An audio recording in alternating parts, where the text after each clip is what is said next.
Majce Djevo, posrednice spasenja roda našega, jer Sin Tvoj i Bog naš, telom primljenim od Tebe, na krstu pretrpe stradanja.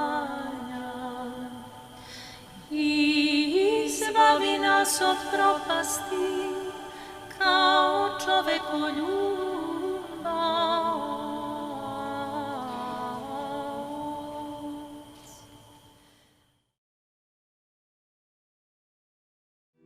Mnogo pre nego što je Jovan iz Damaska, noseći sa sobom bogorodičine ikone, stigao u Kedronsku dolinu, mladom 17-godišnjem monahu Savi iz Kapadokije, deo današnje Sirije, javio se anđeo Gospodnji.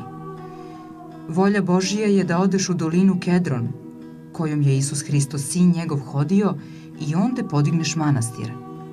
I Sava, docnije prozvan Jerusalimskim, osvećenim i svetim, posluša. Podiže manastir i okupi monaško bratstvo. Tu je proveo čitav svoj život u molitvi. Pisao je u slavu Božiju i povremeno putovao kako bi sa drugima Hristu vernima propovedao njegovo učenje i pokazivao koji je put po njegovoj volji. Savi je Gospod namenio 3 dragocena dara: mudrost da prepozna pravi put, sposobnost da vidi budućnost i dug život. Ovaj poslednji beše dar važniji za druge, jer su mogli dugo živeti pored njega, slušati ga i od njega učiti, jer njegova mudrost beše zaista velika. Kada je osjetio da mu se bliži trenutak da napusti ovaj svet i preseli se u Carstvo nebesko, Sava pozva druge monahe i reče im: braćo, meni je vreme da pođem, ja blaga nemam do vere. Idite putem Božijim i prenosite reč njegovu kao što sam ja činio. Imam još i ovaj igumanski štab. U naš će manastir jednoga dana iz daleke zemlje na severozapadu doći carski sin moga imena, Sava. Prepoznaćete ga, jer će ovaj štab sam pasti pred njegove noge. Njemu je namenjen i neka njegov bude. Monasi su dobro zapamtili ove reči svetoga i prinosili ih s kolena na koleno. Tako je za proročanstvo saznao i Jovan iz Damaska. Kada jednoga dana, kako je kazano, u naš manastir iz daleka dođe carski sin, pored štapa svetoga Save podajte mu i ikone Bogorodice koje sam ja sa sobom doneo.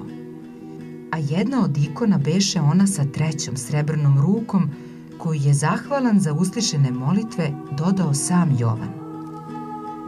Od toga vremena prošlo je mnogo vekova, pre nego što je sin srpskog vladara Stefana Nemanje, Rastko, tada već mladi monah Sava, krenuo sa zapada na istok iz Srbije u svetu zemlju.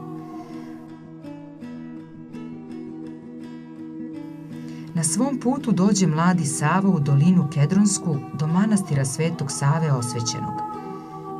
Kada je ušao u hram da se pokloni grobu svečevom, štap koji je bio na zidu iznad groba pade pred njegove noge.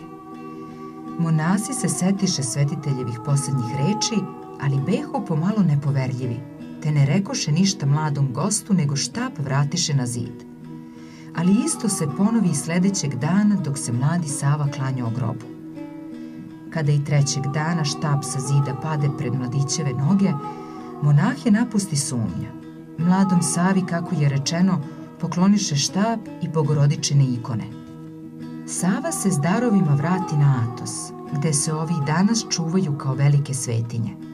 A Sava, zbog svoje odanosti Bogu u narodu svome srpskom, beše kasnije proglašen svecem.